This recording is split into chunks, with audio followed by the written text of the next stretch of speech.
వేదిక మీద మేము కొంతమంది కనబడుతున్నా, వేదిక క్రింద ఆ వంటశాలలో ఎంతమంది కష్టపడుతున్నారు. దైవజనులు అవి మాకు నేర్పించారు. విశ్వాసులు సంవత్సరం అంతా మిమ్మల్ని పోషిస్తారు, మీకోసం వండి పెడతారు, మీకోసం ప్రయాసపడతారు. సంవత్సరంలో ఒకసారి వస్తారా బాబు, చేస్తే తప్పేముంది, నడుము కొట్టుకుని పని చేయండి, ప్రయాసపడండి నేర్పించారు.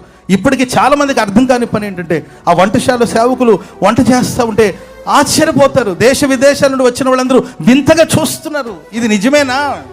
అసలు వీళ్ళందరూ పాస్టర్సేనా? వీళ్ళందరూ సేవకులైనా? వీళ్ళంతా బ్రదర్సేనా? వీళ్ళంతా సిస్టర్సేనా? వీళ్ళు సమర్పించుకునే సేవకులైనా? ఇట్లా కష్టపడుతున్నారు ఏంటి?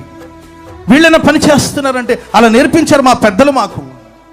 ఆ పెద్దలు వేసిన ఆ పునాది మీద, ఆ పెద్దలు నడిచిన అడుగు జాడల్ని అనుసరిస్తూ ముందుకు సాగిపోతున్నాం. కొండ మీద సేవ చేయగలుగుతాము,